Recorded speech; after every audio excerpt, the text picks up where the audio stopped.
Dari cuplikan berita tersebut, diyakini bahwa kita sering banget nemuin budaya patriarki di sekitar kita.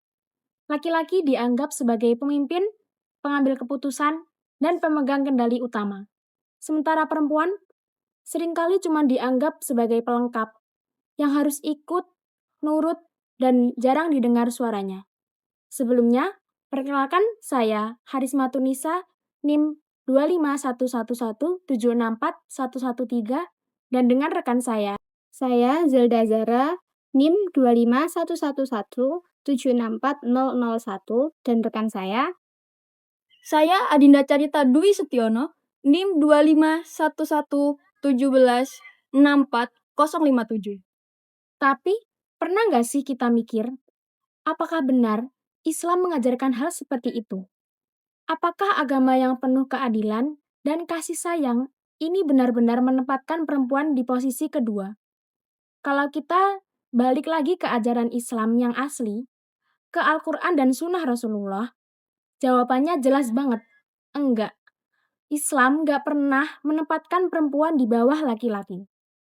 Yang Islam ajarkan justru adalah kesetaraan, keseimbangan, dan saling menghormati. Dalam Al-Quran, Allah berfirman, "Khalaqakum min nafsin wahidah." Dia menciptakan kamu dari satu jiwa yang sama. Quran Surah An-Nisa ayat 1.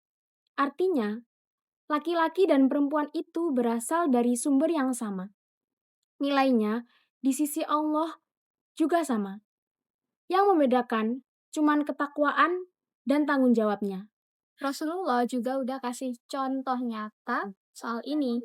Beliau menghormati istrinya, mendengarkan pendapat perempuan, dan juga menjadikan mereka sebagai bagian penting dalam dakwah Islam. Khadijah radhiyallahu anhu jadi penopang utama dakwah Nabi di masa awal. Kemudian Aisyah radhiyallahu anhu jadi salah satu sumber ilmu paling besar setelah Nabi wafat.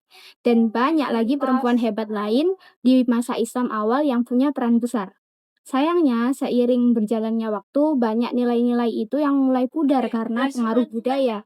Patriarki muncul bukan karena ajaran agama, tapi karena kebiasaan sosial yang terbentuk turun-temurun. Dari rumah, sekolah, sampai tempat kerja. Pandangan bahwa laki-laki harus selalu di atas jadi sesuatu yang biasa. Padahal itu bukan ajaran Islam. Itu hasil tafsir sosial yang clear.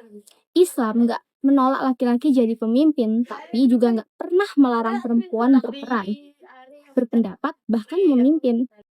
Yang Islam tekankan adalah adil dan seimbang, bukan siapa yang lebih tinggi. Allah berfirman dalam Quran Surat At-Taubah ayat 71, yang artinya, dan orang-orang beriman, laki-laki dan perempuan sebagian mereka menjadi penolong bagi sebagian yang lain. Lihat, Islam ngajarin kemitraan, bukan dominasi. Laki-laki dan perempuan itu saling mendukung, saling menguatkan, bukan saling menguasai.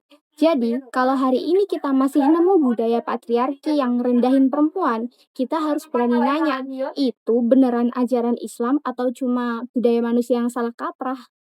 Dalam Islam, laki-laki dan perempuan diibaratkan dua sayap dari seekor burung. Jika kedua-duanya kuat dan seimbang, mereka bisa terbang tinggi menuju peradaban yang lebih baik. Tetapi, kalau salah satu sayap dilemahkan, burung itu nggak akan pernah bisa terbang.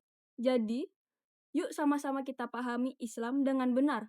Bukan dari kebiasaan atau budaya yang diwariskan, tapi dari nilai-nilai sejati yang diajarkan Allah dan Rasulullah tentang keadilan, kasih sayang, dan kesetaraan. Sekian pemaparan materi yang telah kami sampaikan. Terima kasih.